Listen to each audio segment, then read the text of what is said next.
it take you to wake up in the morning? And I don't just mean open your eyes and get out of bed, wake up. I mean, really feel like your mind is awake, your body is awake, and that you're ready to go. So many people spend the first couple hours of their morning just kind of drudging through and just feeling like a zombie. Now, this is something that so many people just kind of think is normal. It's just, oh, well, it's normal. Everyone feels tired when they wake up. But it really shouldn't be the normal for you.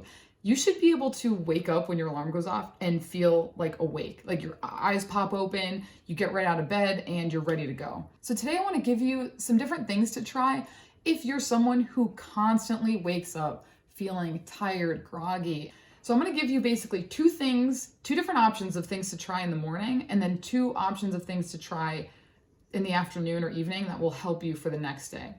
And I'm giving you two options for each because I don't want to just tell you what to do. I want you to have some choice in this. And it's much easier to pick one of two options than to just decide if you're going to do something. So the two morning options that I want you to decide are, one is take a cold shower, and the other one is to work out. Now, if you are someone who cold showers completely scare you, and you're like, there's no way I would ever do that, Veronica. I'm not taking a cold shower. I need my nice, hot, warm, cozy shower in the morning. Well, part of why you might feel like you're just kind of tired all day is because you go from this warm, cozy bed to this warm, cozy shower, putting on your warm, cozy clothes, and your body's never really going through like these extremes of stimulus that are kind of necessary to wake up sometimes. And the way to start this is super simple.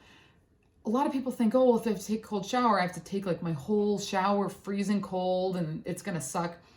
All you have to do to start is turn on the shower and don't let it warm up. So you turn it on to where you would normally put it to the level of warmth you like.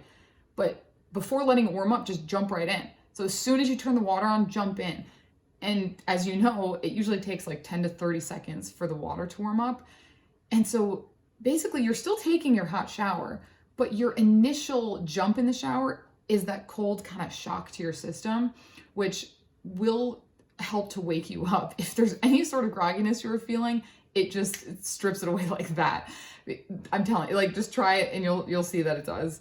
If you really still don't like the idea of starting with that, you're like, yeah, I get it, cold showers are good, it'll wake me up, but I don't really want to do that. Or maybe certain days maybe you don't shower first thing in the morning, so you need something else. Then your other option is to work out. And by workout, I don't mean do like 60 minutes of cardio.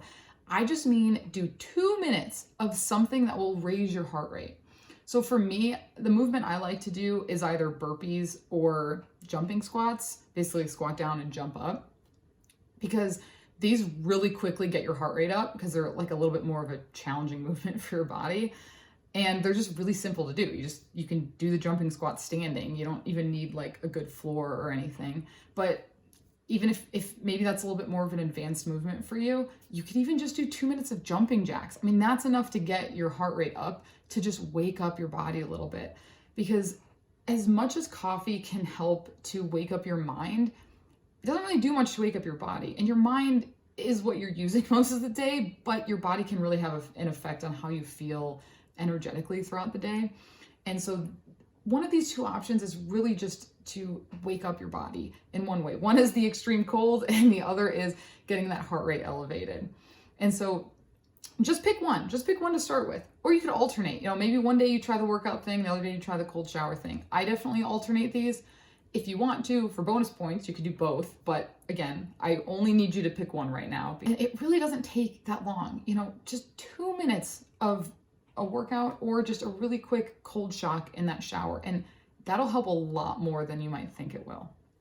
All right, so that's what to do if you're waking up already feeling a little groggy and you need something to charge you. These other two things I want to give you an option for are what to do later in the day to set you up for the next day to try to limit that grogginess you feel when you wake up. So your options here are to either not drink any coffee after 2 p.m. or to go to bed 30 minutes earlier than usual. Now, I'm going to explain this coffee one a bit because a lot of people have this misconception about coffee and think, oh, if I drink my cup of coffee, it'll wear off in a few hours. But in reality, caffeine has a half-life of 5 to 7 hours, which means if you drink a cup of coffee at say 2 p.m., you're gonna have half of the amount of caffeine in your system at 7 p.m. So it's not just like, oh, I drank my coffee at 2 p.m. and by 3 p.m. it's all out of my system. No, half of that caffeine is still in your system 5 hours later. And 5 hours after that, half of that amount is in your system. So if you drink a cup of coffee at 2 p.m., a quarter of that amount of caffeine is still going to be in your system 10 hours later, which is probably around the time you're going to bed. And it's not that, oh, just because it doesn't keep you up means that it's not going to affect your sleep.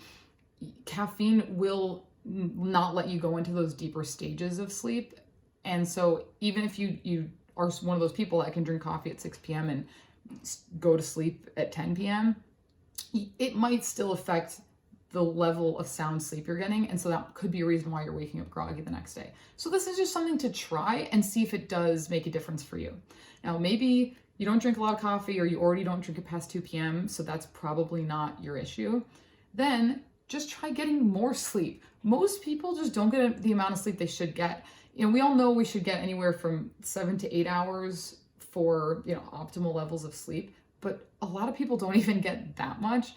And getting less than 7 hours of sleep, it not only affects, how awake you feel the next day, but it also really can affect your health and a lot of other things.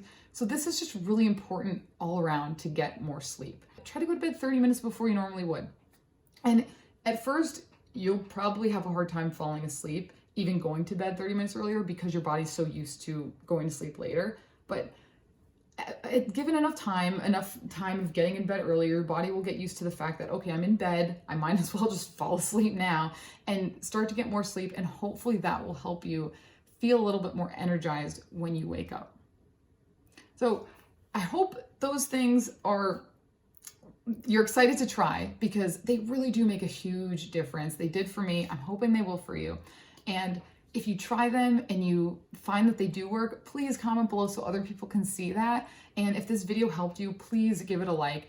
And if you like videos like this, subscribe and turn on notifications for my channel so that every time I upload a new video, you get notified and you can get little tips and tricks like this.